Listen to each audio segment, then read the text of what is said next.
मेरो share account कसरी renew गर्ने। साथीहरू, यदि तपाईँहरू पनि मेरो सेयर अकाउन्ट चलाउनुहुन्छ अथवा डिम्याट खाता चलाउनुहुन्छ र तपाईँहरूले आइपिओ अप्लाई गर्ने गर्नुभएको छ, सेयर मार्केटमा कारोबार गर्ने गर्नुभएको छ भने हरेक वर्षको असार मसान्तभन्दा अगाडि चाहिँ तपाईँहरूले आफ्नो मेरो सेयर अकाउन्टलाई रिन्यू गर्नुपर्ने हुन्छ।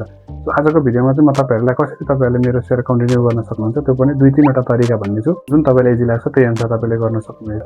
सो भिडियोलाई अन्तिमसम्म हेर्नु होला र नयाँ हुनुहुन्छ भने च्यानललाई सब्स्क्राइब गरेर च्यानलमा जोडिनु होला। तपाईँको लागि 3वटा अप्सन रहन्छ, कि त तपाईँले मेरो सेयर एप्लिकेसनबाटै पनि रिन्यू गर्न सक्नुहुन्छ, अर्को भनेको तपाईँले इसेवाबाट गर्न सक्नुहुन्छ भने अर्को तपाईँले चाहिँ आफ्नो मोबाइल ब्याङ्किङको जुन मोबाइल एप्लिकेसन हुन्छ त्यसबाट पनि तपाईँले गर्न सक्नुहुन्छ। म तीनवटै कुराहरू तपाईँलाई स्टेप बाई स्टेप सिकाउनेछु।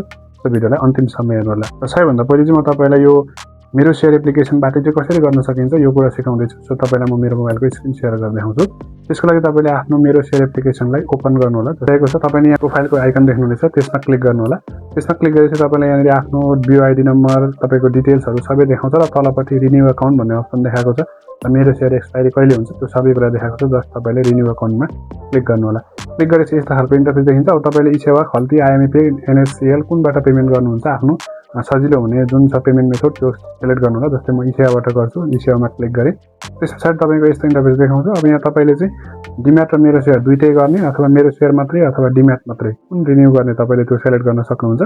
त्यस्तै गरी तलपट्टि तपाईँले कति वर्षको लागि रिन्यू गर्ने यो पनि तपाईँले यहाँ क्लिक गरेर सेलेक्ट गर्न सक्नुहुन्छ। त्यो अब मेरो सेयरको रिन्युअल चार्ज भनेको वार्षिक जो तपाईँले 50 रुपियाँ तिर्नुपर्छ भने डिम्याटको लागि 100 रुपियाँ भन्दा 150 रुपियाँ टोटल लाग्ने भयो तपाईँको खातामा, त्यति पैसा चाहिँ हुनुपर्छ। त्यस पछाडि तपाईँले प्रोसिडमा क्लिक गर्नु होला। भइसकेको छ, इसेवा डाइरेक्ट कनेक्ट भइसकेको छ। अब यहाँ तपाईँले आफ्नो इसेवा आइडी राख्ने र यहाँनिर तपाईँले आफ्नो इसेवाको पासवर्ड राखेर तपाईँले आइएम नट रोबोटमा क्लिक गरेर लगइन गरिसकेपछि तपाईँको चाहिँ डाइरेक्टली मेरो डिम्याट दुइटै चाहिँ के हुन्छ भन्दाखेरि सजिलैसँग रिन्यू हुन्छ। यो तपाईँको चाहिँ मेरो सेयर एप्लिकेसनबाट गर्ने तरिका हो। अब त्यस्तै तपाईँले चाहिँ यदि इसेवाबाट गर्न चाहनुहुन्छ भने आफ्नो मोबाइलको इसेवालाई ओपन गर्नु होला। इसेवालाई ओपन गरिसकेपछि तपाईँको मोबाइलको यस्तो इन्टरफेस देखिन्छ र यहाँ तपाईँले त्यस पछाडि तपाईँले यहाँनिर एउटा अप्सन देख्नुहुन्छ पेमेन्टमा मेरो सेयर एन्ड डिम्याट भन्ने, त्यसमा क्लिक गर्नु होला।